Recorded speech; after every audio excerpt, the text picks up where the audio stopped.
He wrote his victory on their laughter. Once, in a quiet industrial town, there lived a boy named Rowan, an old Celtic name meaning little red one, but more deeply, it symbolizes protection and resilience, just like the hardy rowan tree that grows on the harshest hillsides. Rowan's childhood was far from easy. His father had fallen ill and could no longer work, so his mother cleaned offices and carried heavy buckets just to feed them. At just 12, Rowan sold newspapers on street corners every dawn before heading to school. His classmates called him Paper Boy, but not kindly. They would snicker as he walked by in his worn coat and shoes with holes in the soles. Some would nudge each other and say, "Greater than if Rowan ever gets rich, I'll eat my hat." Rowan sometimes wanted to shout back or run away and hide, but at home, when he wiped his tears away, his mother would put her hands on his shoulders and say, "Greater than let them laugh, my son. Laughter fades, but if you stand strong, you can write your victory on their laughter. Make it your foundation." Those words sank deep into Rowan's heart. As he grew older, Rowan's determination only sharpened. He finished school while still selling papers. When his friends went to parties, he delivered flyers at night or worked out jobs. People still mocked him. "Greater than what are you going to be, Rowan? King of newspapers?" Rowan would clench his fists in his pockets and whisper to himself, "Your laughter is just a stepping stone." When he was 18, Rowan moved to the city. He found work hauling boxes in a dusty old bookstore. He would spend his breaks reading everything he could get his hands on, scribbling ideas in a battered notebook. His co-workers laughed. "Greater than you think books will make you rich, Boxbo." Again, Rowan tucked their words deep inside, stacking them like bricks.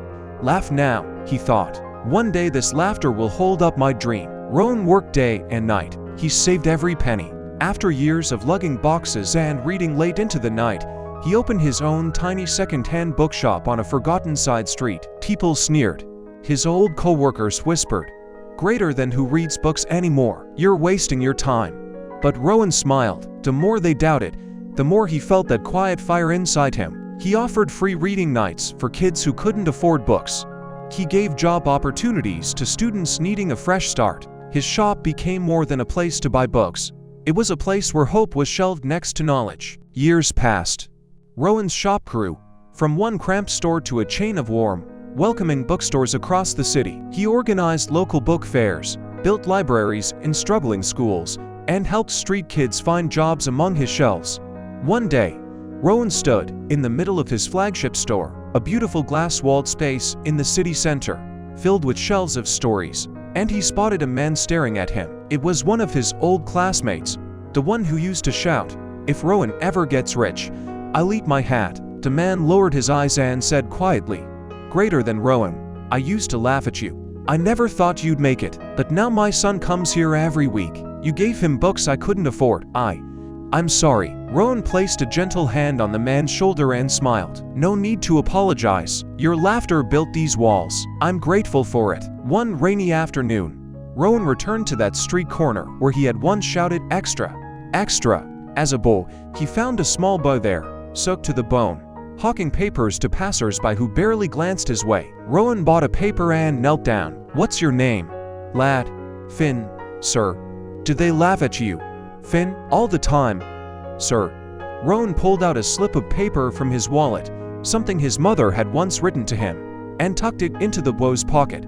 "Then remember this, every laugh is a brick.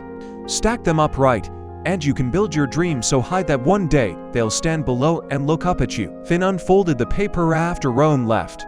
It read, "Greater than they'll laugh, let them. One day, you'll write your victory on their laughter. Keep climbing." Today, Rowan's bookstores are more than shops. They are safe havens for dreamers. People come not just for books, but for hope. He hires the ones no one else will hire. Kids who once slept in doorways, single mothers needing a chance, old men no one wants to employ. He tells each of them the same thing his mother told him. Greater than don't run from laughter. Use it, deal with it. So when people ask Rowan for the secret behind his success, he simply smiles. "Greater than I turned their laughter into my ladder. Every sneer, every joke, it lifted me higher." Lesson: when the world laughs at you, don't bend your head. Stack every mockery like a stone, then climb. One day, you'll stand on top, and you'll smile down at the ones who never thought you could rise.